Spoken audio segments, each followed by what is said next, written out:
This program is brought to you by 3C TV. Like what you learned? Visit our website or follow us on Facebook and Twitter to keep up on the latest 3C TV programs.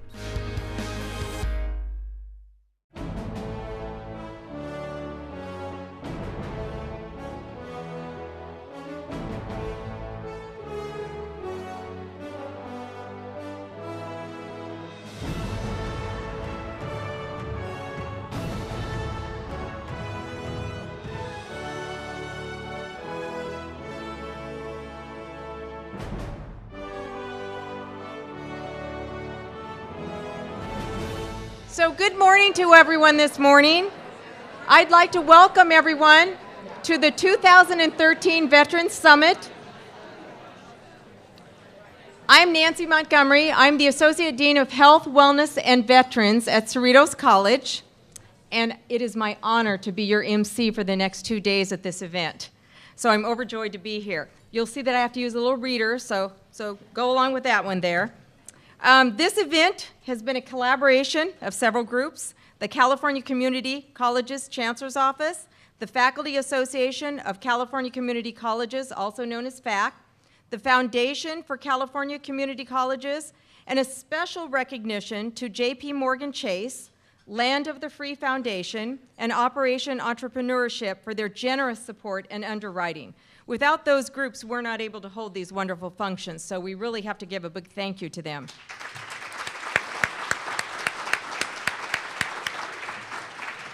Without further ado, I'd like to please welcome our first speaker, Eric Skinner, the Deputy Chancellor, California Community Colleges, Chancellor's Office. Good morning, everybody.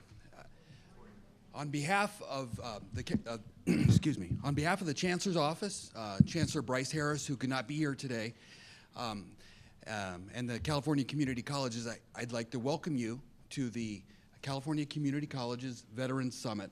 It's the third annual event, and it's great to be here with all of you today.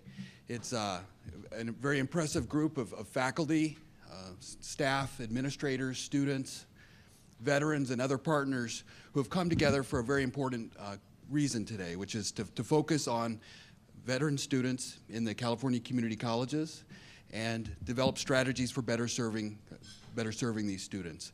You know, I can't think of a more important reason for us to be getting together, and I'm proud to be part of it, proud to be kicking it off now. Before I make a few comments here, I would like to give a special welcome to our colleagues from the University of California and the California State University. They're joining us here today, and we're hoping that their presence here and their partnership will help us to collectively find better ways of helping our student veterans as they transfer to those systems. So thank you for being here. I'd also like to give a special recognition to the statewide academic senate. I know you've got many members here, but I'll just recognize President Beth Smith, and also the American Council on Education also has representatives here. And there's going to be a focus at this conference in terms of exploring ways of providing academic credit for military service and experience. And so I think that the presence of the Academic Senate and ACE as well will provide an opportunity for us to move that conversation forward. And we're excited about that happening. So again, thank you for being here. So again, we've gathered here to work on a most important cause. In most cases, a college education is essential for veterans transitioning to civilian life, and with the goal of identifying a rewarding career. Many veterans turn to public higher education to begin this process.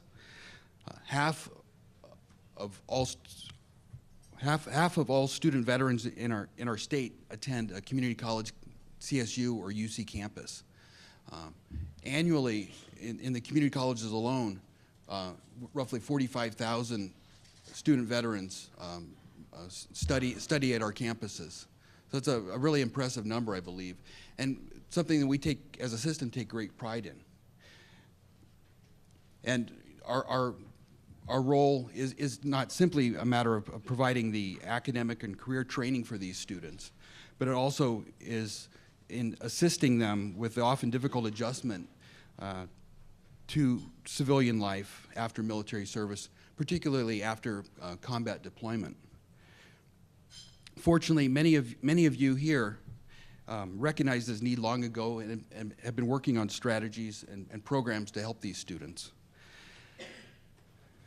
And examples of some of these successful practices that have been put in place include the Veterans Resource Centers that now exist on nearly half of our campuses, the Boots to Books courses delivered to student veterans across the state, resource fairs, job fairs,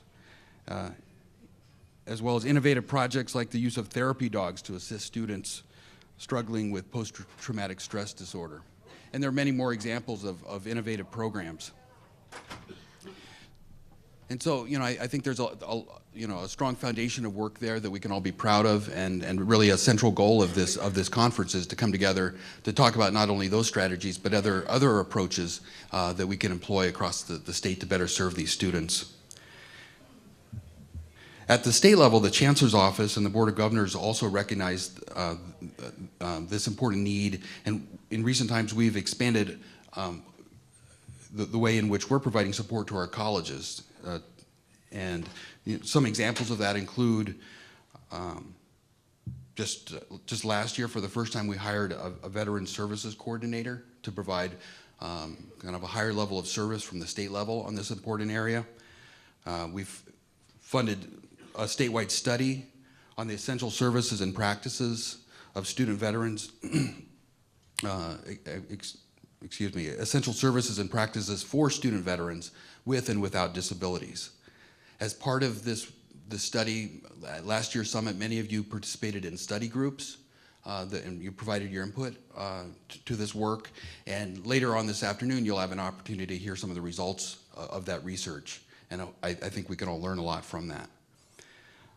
In addition, we developed Welcome Home, Creating a Campus Climate for Wellness for Returning Veterans, which is a training program that has been delivered at colleges and statewide conferences in conjunction with our student mental health program.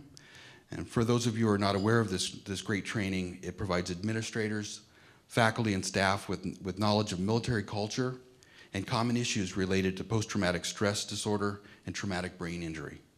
Attendees also receive information and support resources for student veterans to utilize both on and off campus. In addition, we've also worked to support veteran-friendly legislation, such as Assembly Bill 13, authored by tomorrow's keynote speaker, Assemblymember Rocky Chavez.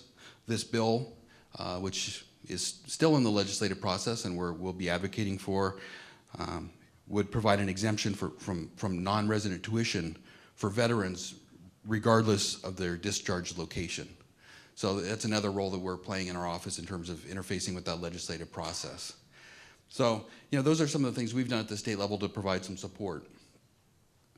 So, what I'd like to urge you to do is during this summit, I'd encourage you to take advantage of the many excellent presentations that are going to be offered. There are sessions about resource centers, VA benefits, women veterans, unique programs for serving veterans, and student mental health issues, to name a few. The program was designed to be useful for classroom faculty, counselors, certifying officers, veterans program coordinators, and others who work with student veterans. The program was designed to help not only those of you who have been doing this work for a while to develop even a greater knowledge of the different effective practices that are out there, but also for people who are just beginning this work and trying to set up a center on your campus. So hopefully it will cover that whole range of expectations, and that's definitely what we've designed it for. So in closing, I would like to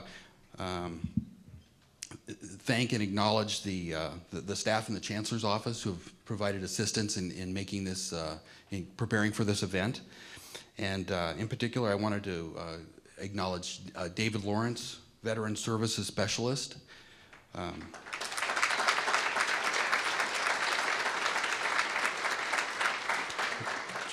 Jeff Spano, Dean of Student Services.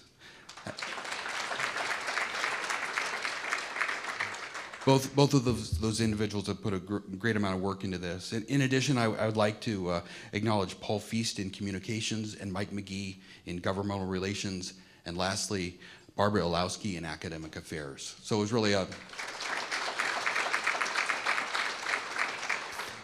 a team effort in the Chancellor's Office, and all those individuals have really put a great deal of care into helping to prepare this event, and hopefully it's a successful and rewarding one for you. In addition, I'd also like to acknowledge some external partners, Sylvia Flores at FAC and Nancy Pryor at the Foundation for California Community Colleges. Both those individuals also have done a great deal.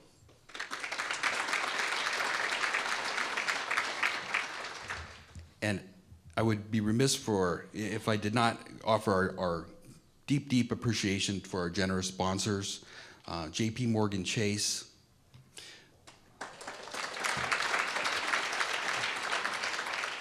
Majestic Realty's Land of the Free Foundation,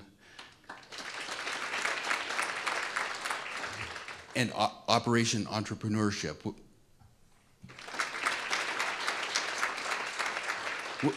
Without their generous support, we would not be able to hold this event. And so, again, thank you for that. And so, lastly, I'll just say that I'm very proud of the strong commitment the California community colleges have shown to student veterans. I think there's a strong record in terms of the types of programs and supports that we've built out. But there's a great deal of additional work that needs to be done. And as this population grows in our system, that's our challenge, is to step up and meet that challenge and make sure that we can help those students have very successful, rewarding experiences in the community colleges and achieve their educational objectives. So welcome to the conference, and I look forward to participating in it with you.